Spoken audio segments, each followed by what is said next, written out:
All right, let's just dive right into this. Welcome to a truly cinematic journey for today's explainer. We're going to explore a chilling narrative that, at first glance, feels like pure science fiction. But as we start to peel back the layers, you're going to realize it's actually a harrowing documentary of our own social reality.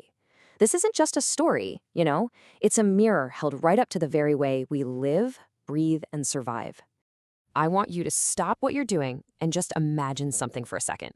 Think about the exact balance in your bank account right now. Got it? Okay. Now imagine that those numbers aren't dollars or euros, but the remaining days, hours, and minutes of your actual lifespan.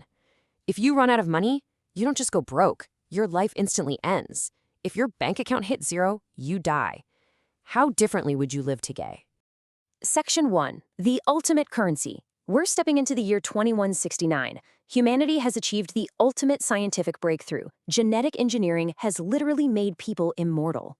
But in a universe where absolutely nothing is free, this incredible leap comes with a terrifying absolute price. 25. In this society, the human aging process abruptly and permanently stops at the age of 25. You remain physically young forever, but the very second you turn 25, a glowing digital biological clock on your forearm activates. The safety net of childhood is just gone, and a desperate, brutal fight for survival officially begins. And that brings us to the core mechanic of their society, the countdown clock. Upon turning 25, every single citizen is granted exactly 1 year of life, 52 weeks. That's it. When that timer hits zero, it's instant death. So how do they survive? Well, time has completely replaced money. You work a grueling shift at a factory, and you get paid in hours added directly to your arm. Want to buy a cup of coffee? That'll cost you 4 minutes of your actual life. Section 2. A world divided. Ghetto versus New Greenwich. When time literally becomes money, society completely fractures. We see an extreme, terrifying segregation. On one side, we have the ghetto, where the poor and middle class live. People here are frantic. They literally run everywhere because they only have a few hours left on their clocks. And on the exact opposite side is New Greenwich. It's this paradise for the elite. The rich here walk slowly, comfortably, because they have thousands of years banked. They are immortal, living in total luxury off the desperate labor of the poor. In the ghetto, a young man named Will, who's barely surviving day to day, has a chance encounter with a wealthy man from New Greenwich named Hamilton. Now, Hamilton has 116 years on his clock, but he's just exhausted. He tells Will a pretty dark truth. The elite create artificial scarcity just to keep the poor working. Hamilton is sick of a long life built on the literal deaths of others. So while Will is sleeping, Hamilton transfers his entire 116 years to Will, leaving behind a simple, haunting message. Don't waste my time. Hamilton then just lets his clock run out, and he dies. Section 3. Tragedy and rebellion. The system's cost. Will wakes up with over a century glowing on his arm.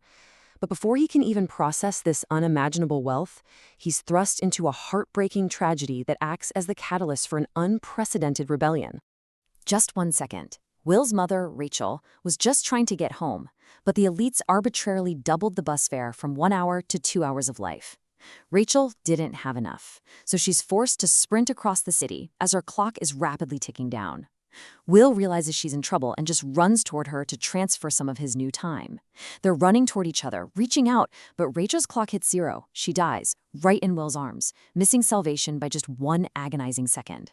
Fueled by grief and honestly just pure rage, Will infiltrates New Greenwich. He outplays a wealthy banker named Philip, kidnaps his daughter Sylvia, who, by the way, very quickly realizes her father's empire is built on murder, and together they become revolutionaries.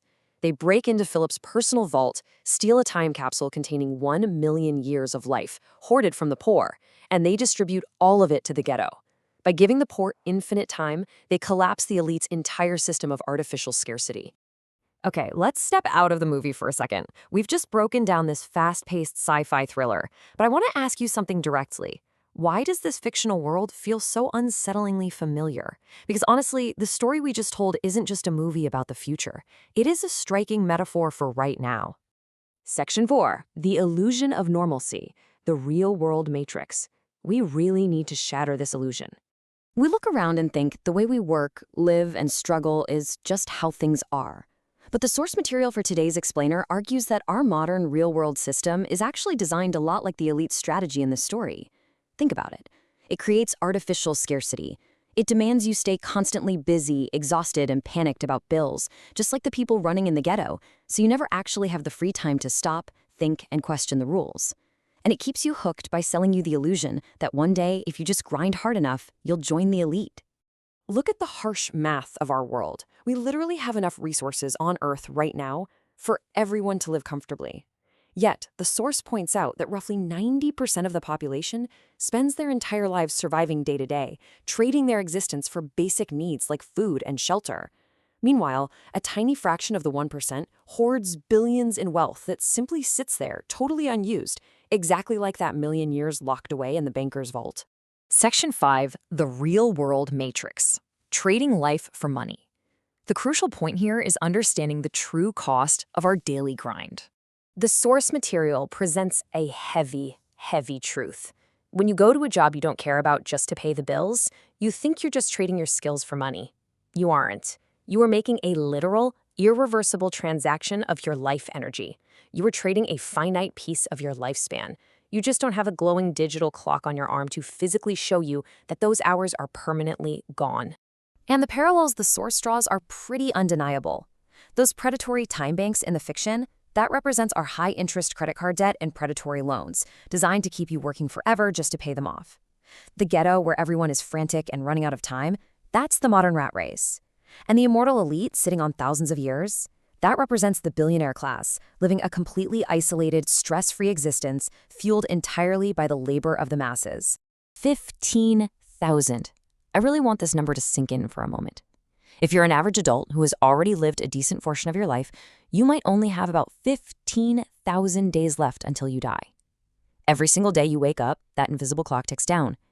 Every day spent playing a rigged game is a day of your 15,000 that you will never, ever get back. Section 6, reclaiming your life. Break the cycle. Now, recognizing the trap isn't meant to depress you. It's meant to wake you up. It is an urgent call to action. You're basically presented with a choice here. The trap is continuing to play an unfair, rigged game, honestly, just hoping the system will eventually reward you. Spoiler alert, it won't.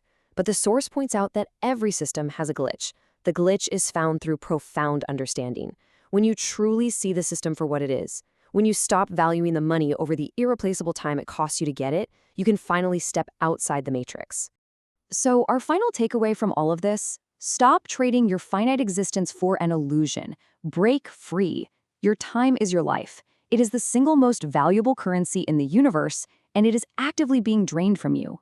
Will you keep playing their game and hand this exact same trap down to the next generation? Or will you be the one to finally wake up, reclaim your remaining days, and break the cycle? The clock is ticking. What will you do with the time you have left?